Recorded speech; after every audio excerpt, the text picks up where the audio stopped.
이거는 좀 더 이렇게 미국의 관습이에요. 우리나라는 옛날에 미국 회계 기준을 썼기 때문에 그 관습대로 쓰고 있는데 유럽에서는요. 유동자산 말고 비유동자산을 위에다 올리는 게 관습이에요.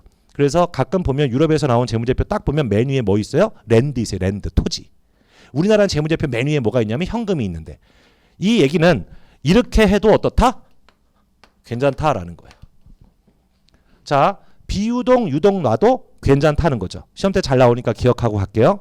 그래서 우리나라의 국제기준이 도입된 게 2010년도인데요. 2010년도에 그 KPMG 삼정회계법인한테 그 당시에 IFRS 전환으로 재무제표 만드는 여러 회사 중에 완전히 유럽식으로 만든 데가 여러분들 아는 회사 중에 풀무원이라고 있어요. 풀무원. 그래서 풀무원의 재무제표를 딱 보면 맨 위에 뭐가 있냐면 토지가 나와요. 유형자산의 토지. 그러면 한국 회계 기준은 옛날에 우리가 이제 미국 거 썼다고 그랬잖아요. 우리나라는 일반적으로 맨 위에 현금을 놓거든요. 유동자산의 현금. 그러니까 풀무원 재무제표 딱 보면 현금이 바닥났어? 이런 생각이 드는 거죠. 근데 잘 찾아보면 저 밑에 현금이 있어요. 그래서 유동 비유동 위치 바꿔도 어떻다? 괜찮다라는 얘기예요. 이해하셨습니까? 자, 그러면 이 상태에서요. 일반적으로요. 여기 재무제표를 만들어서 정보 이용자한테 보여주는 걸 공시라고 불러요. 뭐? 공시. 그 영어로 디스클로저의 한국말이에요. 공시. 근데 얘는 공시용 재무제표의 개정 과목이에요. 자산, 유동자산, 재고자산.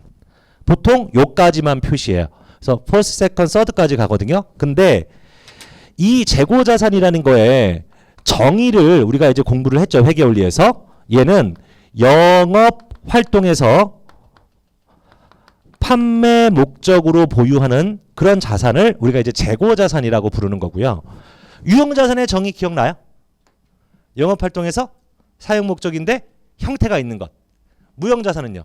영업활동에서 사용 목적인데 형태가 없는 것. 뭐 이런 정의잖아요. 그러면 지금 여기서 영업활동에서 판매 목적으로 보유한다라고 했을 때 영업활동은 그 회사의 존재의 고유 목적이에요.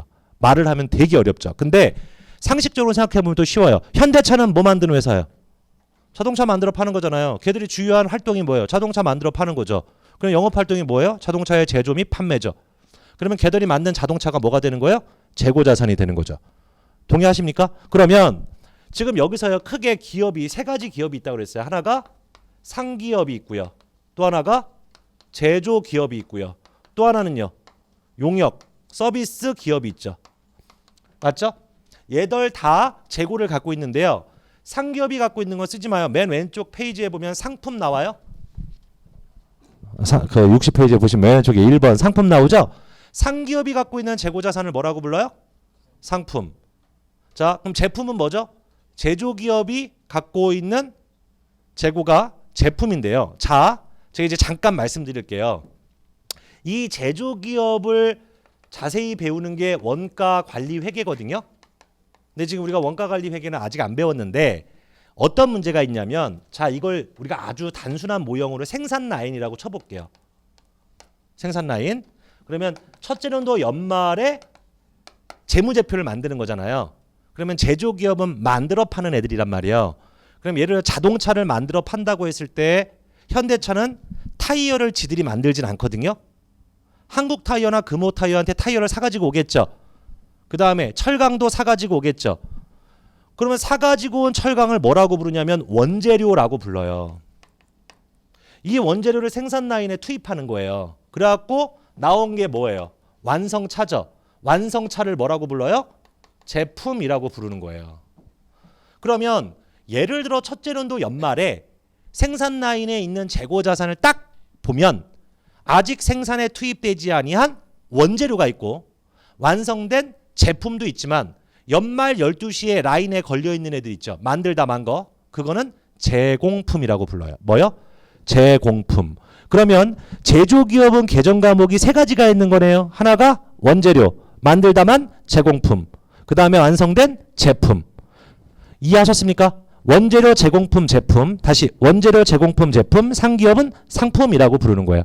자, 용어는 이해하셨어요? 다음에 회계원리 시간에 말씀드렸지 여러분들 아버지 이름 알죠? 그거 우리가 빡빡에다 쓰고 외운 거 아니잖아요. 자꾸 듣다 보면은 저절로 머리에 남으니까요. 막 외우려고 너무 그러지 말고요. 추해 보여요. 자, 거기 지금 보시면 원재료 밑에 기타 소모품이라고 돼 있는 거 보이세요? 이것도 별로 중요한 얘기는 아닌데 이게 기타 소모품도 원재료예요. 기타 소모품도 원재료인데요. 이제 이게 기타 소모품과 원재료가 어떤 차이가 있냐면 예를 들어서요. 현대차가 자동차를 만들기 위해서 타이어를 사가지고 왔어요. 이건 뭐죠? 원재료죠. 이건 분명히 자동차 만들 때 쓰려고 갖고 온 거니까. 그럼 현대차는 자기가 사가지고 온 타이어의 수량을 알까 모를까?